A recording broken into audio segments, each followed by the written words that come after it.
Olá, salve! O Botafogo sofreu, mas derrotou o América Mineiro em Belo Horizonte por 2-1 e segue firme na liderança, isolada e distanciada dos outros concorrentes do Campeonato Brasileiro. Mas foi sofrido. Vamos contar como foi, mas antes aquele recado, inscreva-se no nosso canal, deixe o seu like, o seu comentário, ative o sininho das notificações e você vai ficar na cara do gol.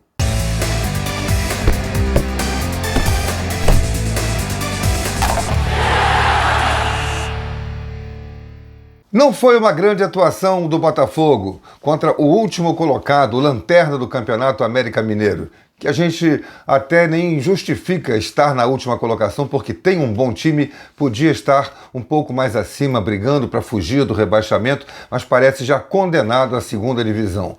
Durante algum tempo dedicou suas atenções ao campeonato da Copa Sul-Americana ou também à Copa do Brasil, deixou o brasileiro para lá para se recuperar depois, e depois fica muito mais difícil. E o Botafogo jogou num bom primeiro tempo, principalmente os primeiros 25, 30 minutos, quando mandou na partida, fez um belo gol com o Júnior Santos, que acabou se transformando no nome da partida.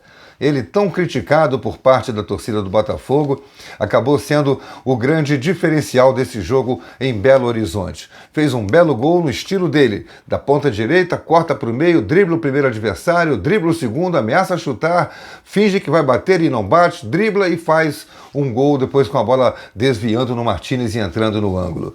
E no segundo tempo, o Botafogo, já com o empate do América decretado, numa bela jogada do Benítez, que jogou muito boa partida e saiu talvez por cansaço, mas saiu o melhor jogador do time no segundo tempo, quando o América pressionava tentando a virada do placar. E aí, de novo, o Júnior Santos faz uma bela jogada, 6 minutos, idêntica do primeiro gol. Dribla o primeiro lateral, dribla depois o volante que veio na marcação, na cobertura e chuta aí do outro canto, no canto direito, no ângulo, fazendo 2-1 para o Botafogo. Parecia que o jogo se tornaria fácil, mas ao contrário. As mudanças processadas acabaram fazendo o América se tornar ainda mais perigoso, criando oportunidades enormes. No primeiro tempo, já tinha tido chances com o Lucas Perry salvando, de Plácido também, uma jogada do Felipe Azevedo. Depois, num chute do Benítez, o Perry defendeu com o pé, a bola bateu no travessão. Aliás, a defesa do Botafogo falhou demais. O Adrielson, dessa vez, talvez sentindo os efeitos da viagem, viajou pela madrugada, tanto ele quanto o Perry, acabou falhando muito, não dando a cobertura necessária e teve que ser substituído, inclusive, por essa deficiência física no segundo tempo pelo Felipe Sampaio. O Perry, até no final do jogo, disse que dormiu apenas 3 horas no avião entre Montevidéu e São Paulo. Depois teve que pegar um outro avião para o Rio de Janeiro, de Montevidéu para o Rio de Janeiro, depois um outro avião para Belo Horizonte. E aí, evidentemente que, por mais que sejam atletas, sofrem com a falta do sono tão importante para o ser humano. E o Botafogo, então, fez o 2-1 e sustentou o placar.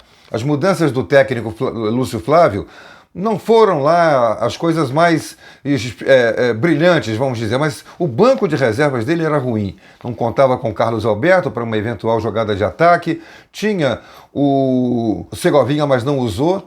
Trocou o Vitor Sá pelo Luiz Henrique, pela primeira vez Luiz Henrique entrou muito mal no jogo e depois colocou no lugar, como ele já não tinha o Tietê, que estava suspenso, jogou com o Gabriel Pires, trocou pelo Danilo Barbosa. Os dois têm a mesma deficiência, o erro de passe do meio para frente.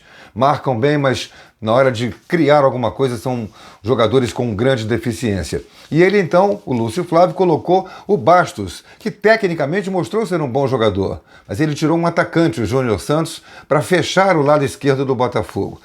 Por mais que tenha sido uma desastrada substituição, porque você tira um atacante e coloca um zagueiro, você está chamando o adversário para cima.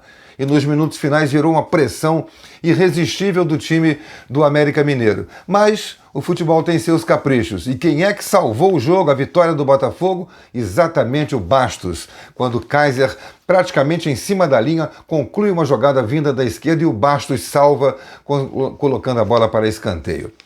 Estrela do Lúcio Flávio e do Bastos, que fez a sua estreia salvando um gol como se ele próprio estivesse marcando um gol. Vitória do Botafogo e uma notícia para a torcida do Botafogo que é a seguinte: na 21ª rodada, ou seja, há 6 rodadas atrás, O Botafogo tinha 51 pontos e o Palmeiras 40. A diferença do primeiro colocado para o segundo era de 11 pontos. Hoje, na 27ª rodada, 6 rodadas depois, ou seja, menos 6 rodadas para o fim do campeonato, a distância no mínimo vai se manter em 11 pontos. Botafogo chegou a 58, estou falando antes do jogo do Bragantino. Se o Bragantino vencer o jogo da rodada, ele vai ficar com 49, portanto, manter os 9 pontos de distância do Botafogo. E o Flamengo e o Palmeiras podem chegar a 47, se vencerem seus jogos, ficarão a 11 pontos.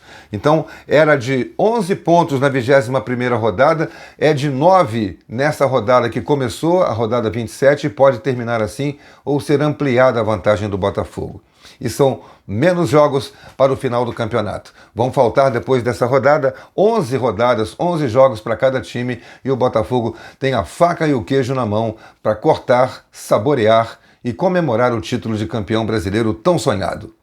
Aquele recado, inscreva-se no nosso canal, deixe o seu like, o seu comentário, ative o sininho das notificações e eu vou deixar você na cara do gol. Até a próxima!